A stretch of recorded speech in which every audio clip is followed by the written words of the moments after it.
So, what do management consultants actually do? It's honestly a great question. And whenever you ask a consultant, I feel like they always answer with some vague thing like, we solve the CEO's biggest problems, or we're like a doctor but for businesses. Things that sound cool but really don't tell you anything about what they actually do. So, today, I'm going to give you the full scoop of what management consultants actually do, so that way you can better decide if this is an industry that you want to do or not. By the way, if you're new here, my name is Neil, and on this channel, I like to share what I learned having successfully applied to one of the big three consulting firms and doing so from a non-target school. So that way you can more confidently apply regardless of your background, whether you went to a non-target school or a target school. And so that you have resources that, in my opinion, should be for free rather than costing hundreds, if not thousands of dollars. Given that I worked at one of these big three firms for 2.5 years at this point, I'm going to draw upon the learnings that I had from that experience when talking about today's video, which is what do consultants actually do? So let's dive in. We're going to segment the video into 3 parts. In the first one, we'll talk about the management consulting industry. We'll zoom out a bit to talk about the consulting industry in general, and then zoom back in on management consulting so that we're specific about who and what we're talking about. In the second part, I'll give examples of the types of problems that consulting firms and consulting teams solve. So that way you understand what these teams are working on and how those problems might break down. And then in the third part of the video, I'll talk about what each person on a consulting team does. I'll break it down between partners, people who have been at the firm for 10, 20 years, and who own the firm, all the way to analysts who just got their consulting job out of undergrad. And so I think by talking about those 3 things, you'll have a holistic understanding of both the consulting industry, but then also what people on consulting teams actually do so that you can better evaluate whether you want to go and become a consultant. So starting with the management consulting industry. First, I want to talk about consulting as a whole, and then we'll zoom into management consulting. The word consulting is pretty broad, and really at the base just means that you're paying someone to provide you an opinion or advice, or so that you can gain access to some refined skills that they have, so they can help you solve something that you're dealing with. And so, of course, on the small end of consulting, that could mean you consulting someone who is a lawn care expert on what you should do with your garden or your front lawn. Or maybe you run a startup and you just need someone to help you with payroll, and so you hire a payroll consultant to help you. All the way up until really big consulting projects where, let's say, Walmart is looking to expand into new geographies. They might hire many teams of consultants to help them tackle that problem and figure out how they could do it most effectively. And so, of course, there's huge variation in that. But the kind of consulting that we care about, management consulting, of course, is specifically around the consultation of management teams of companies. And really, we're talking about pretty large companies because consulting firms are quite expensive. And so a 3-person startup likely will not be able to afford the fees that a McKinsey or a Deloitte charge. So instead, we're going to talk about management consulting at the higher levels. And I think this graphic by M Consulting Prep does a great job of segmenting management consulting even further. Starting on the left-hand side, we have the big 3. They are known as the most prestigious and kind of the top of the management consulting firms. They are generally the most competitive to get into. They probably pay the best, and they're also the place where you could probably work on the most exciting problems. And the reason for this is that they, of course, have really great talent, but then their fees are really high because the services and the quality of problems that they solve are really high as well.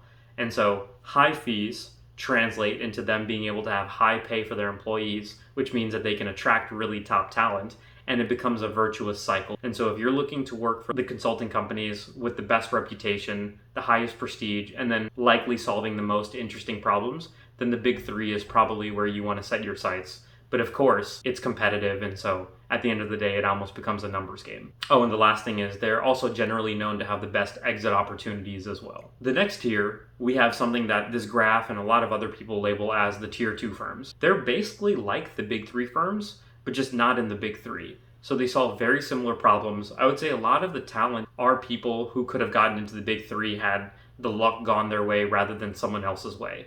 These are the firms like Oliver Wyman, LEK, and a couple others. But again, their pay is quite competitive. The exit opportunities are great. They also get to go to top business schools like people from the big 3 consulting firms. So honestly, we could probably consider them in the same overarching category of management consulting as the big 3. The next tier, and the one that's second from the right, is the big 4 accounting firms. So these firms are ones that are largely known because they have massive audit, tax, and accounting branches that also do their own versions of those kinds of consulting.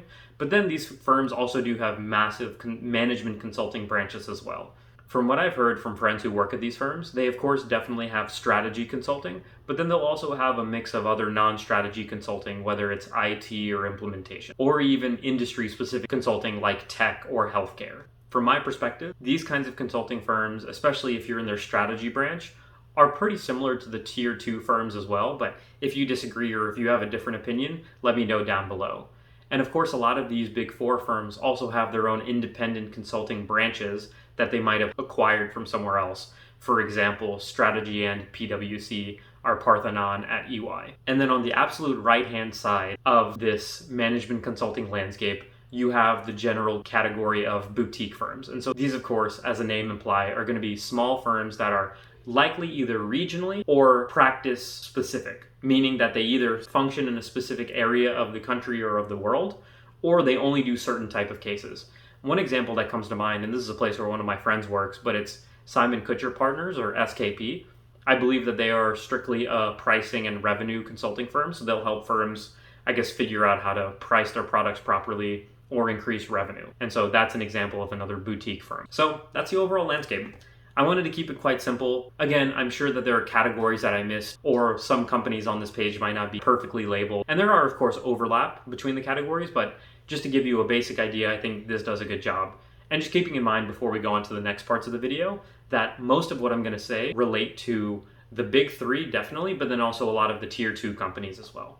So now on to part 2 of the video. What problems do management consulting firms actually solve? So like I alluded to in part 1, consulting firms generally solve problems that are quite expensive and a big deal for their clients. And the reason I say that is because of how expensive management consulting firms are. Whether it's in the first tier or even in the second tier of firms, they charge a lot of money to the clients, and so the clients are not going to hire these firms for just any little problem that they could easily solve internally. Instead, and unfortunately, like one of the vague things that consultants always say, usually the problems that especially the big 3 firms solve are the problems that the CEO or the board of directors most care about. And we know this because of how much they're willing to spend on consultants. They're not going to spend that much money unless it was a big problem. But what are some examples of these problems? Well, I'm going to give you some right now. So one example might be helping companies figure out how COVID is going to impact their industry or their business, and thus what should they do. Another one is, how does a failing restaurant brand figure out how to increase profitability in the near, mid, and long term? Another one could be assisting a legacy technology company to figure out how they should overcome the disruption that newer companies might be implementing in their industry. Another one, and especially for a company like Bain and Company, which does a lot of private equity, they could be helping a private equity company better understand and diligence either an industry that that private equity company is looking to invest in, or understand the market dynamics and competitive edge that a specific company might have that that private equity firm is looking to buy. And then another one, and honestly kind of a classic one that you hear about, is helping a company develop a go-to-market strategy for entering a new geography. And so those are some examples. And honestly, the only common thread that's really there between those variety of examples and other ones that you might hear is that they're organizational, operational, or management related in nature. These problems are not focused on potentially the technical aspects of a tech company's product or something that might be super core to a client's IP, but rather it's how do you go about solving a business or organizational problem. And now, let me give you an example of one of these problems and how a consulting team might actually break them down into individual work stream or bite-sized chunks. Let's take that example of a company that hires a consulting firm to help them figure out how they should go to market in a new industry or with a new product. And actually, for simplicity, let's just say they're trying to launch a new product. The consulting firm might realize this. Of course, the partners will come in, understand that this company is trying to launch a new product, and then the consulting firm partner will work with the manager of a consulting team to then break it down into work streams that then analysts and consultants can go and run on their own. So one stream might be trying to understand the current product offering and customer base of the company, just to see if there's any good adjacencies for a new product or if there's any obvious next products that this company should be making. The second work stream might go and figure out what are the important parameters that you need to be building this new product on. Is it cost? Is it some sort of functionality? What are the things that customers are going to care about? And then ideating a bunch of ideas of products and then rating them based on those parameters that you know are important to help you figure out what product might be the most useful for customers, get the highest price point, be the easiest to get, and then the easiest to potentially sell. And then a third work stream, which this one might be a bit of a smaller work stream, is they might actually go out and look to find case studies of similar companies, maybe in the same industry or a similar industry, that has launched a similarly new product and how that's gone and what we can learn from it when doing it with this client. So those might be examples of some work streams that the team might work on as it relates to this overall bigger problem of how do you launch a new product and how do you get a go-to-market strategy around that. But adding to that example, and honestly one important thing to realize about consulting firms, and this was something that took me a little while to learn, even after working at the job as a consultant for a while, is that consulting firms don't just add value to their clients by just solving their problems and coming with answers. Instead, there's actually a lot of ways in which consulting firms add value. So honestly, I wrote it down, and rather than just looking back and forth, I'm just going to read them off real quick. So one way is that they provide a second opinion on a problem that a company might already have a solution for. The company just wants to make sure that that's the right way to do it, or that they're not thinking of anything. Another one might be that consulting firms are a great way for the management team of a company to be able to collect information across various parts of the business in a way that the management team can't do themselves, because one, they might not have the time, and then two, as many of y'all may know, if you're the CEO or CFO of a company and then you go talk to people in your company, they're not going to be as honest with you as they might be with some third-party people who don't necessarily have the decision to fire them. Another example is that consulting firms bring oftentimes a lot of extra resources and capabilities, including the consultants themselves who are willing to work really hard and who are quite smart, but then also these ancillary services, whether it's teams who can make graphics really well, or teams who can help with digital marketing or digital advertising, or just making their website better. Consultants also can be a scapegoat. If the management team of a company wants to make a tough decision, but doesn't want to necessarily have all the blame be on them, they can hire in a consulting firm. That consulting firm can make the recommendation, and then if it goes poorly, they can always blame the consulting firm who's no longer there anymore. Also, consulting firms bring really unique perspective from across the industry, because oftentimes if you hire a consulting firm, so have some of your, if not many of your competitors. That consulting firm and those partners in that area will understand how this solution that you are about to implement might have played out in other situations, so they can help you make sure that you do it even better. And the last example of a way consulting firms can add value, and honestly probably the most important, is by just telling a really coherent and digestible story about what the situation the company is facing in a way that maybe the management team has never thought about it before, and then a way of thinking about the solution as well as options for solutions. Because at the end of the day, at least in my experience, one thing that was really shocking for me was that consultants are really just storytellers.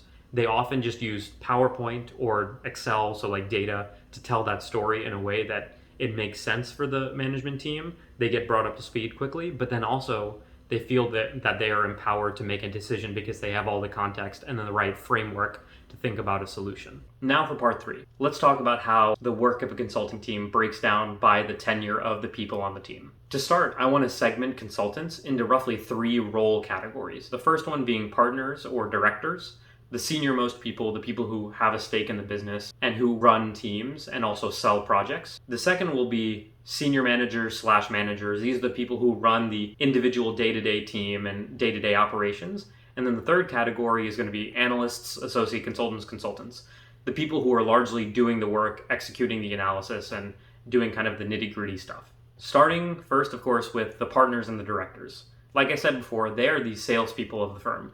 They are the people whose job it is to bring in more and more clients and then also maintain client relationships so that the firm makes money and so that people can get paid. And a lot of what they do on a day-to-day basis, honestly, is building relationships. It might be having dinners with executives or soon-to-be executives at companies, maintaining relationships, potentially even maintaining relationships with alumni of that same consulting firm, because oftentimes people who go and work at a consulting firm and then leave it 10 years later might end up being the CEO or a high executive who can then rehire that consulting firm. And of course, within partners or directors, there's still a lot of variance. The more junior partners are going to be the people who operate more with the consulting team and run their work on a day-to-day basis, whereas senior consultants are going to be the people who might come in once a week, 2 times a week, or maybe even a couple times a month, just to see the overall direction and how it's going, and maybe have some catch-up meetings with the higher-up executives at that client just to see how their satisfaction is, or whether that senior partner needs to put in more time or get other resources from the company. But at the end of the day, a partner's work is largely face-to-face. It's not going to be incredibly analytical. If anything, they're just interpreting the results that the consulting team makes or adding on to the interpretations or the stories that the consulting team comes with. Next, onto the managers/senior managers. These are the people who run the team on a day-to-day basis. The entire team reports into them, and then the manager's job is both to be the interface between the team and the partners, but then also be the interface between the clients and the partners, or the clients and the team as well. So they're kind of the glue that holds everything together. Oftentimes at my consulting firm, some of the most impressive people were these managers, because they had to manage so many relationships and do so while also helping the team come to a right answer that they could then present to the client. Additionally, managers will work with partners at the beginning of a new case to figure out what is the problem that we need to solve.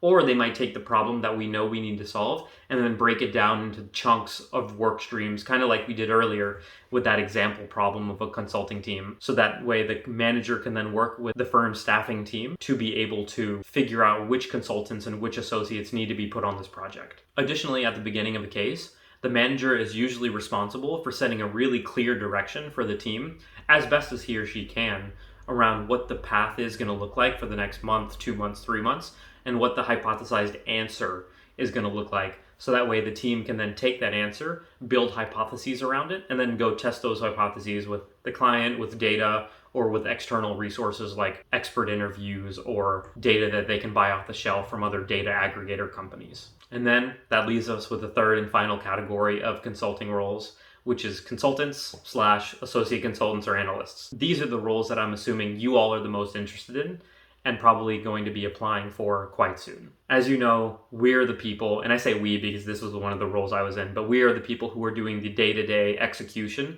of either the analytics, using Excel or other data manipulation tools like Tableau or Alteryx to be able to come to conclusions or answers around the client's problems. And then of course, we're building the graphics that go into the slide decks and the stories that we tell clients, and managing the relationships with more junior level clients, people who we might either be asking data from so that they can give us the data we need, or other junior clients who might just have decision-making power over the specific parts of what we're trying to work on. And so generally, when you put all of these people together, what it looks like is the senior consultants and the junior consultants working together on individual work streams that the manager and the partners might have helped designate. Then the consultants and the analyst will have some recommendations on either what the answer is or the direction that they need to be going into. The manager will give their feedback, maybe even call in the partner to give feedback, and that's generally how a consulting case works from day to day, week to week, and month to month. But of course, if you're curious to hear more, or if you have any specific questions about the internal dynamics of a consulting team, comment down below, and we are always going to be responding to those comments as long as our channel is still small. So you have our ears. Just let us know what questions you have down below. But one last call out regarding this before I end this section and the video is that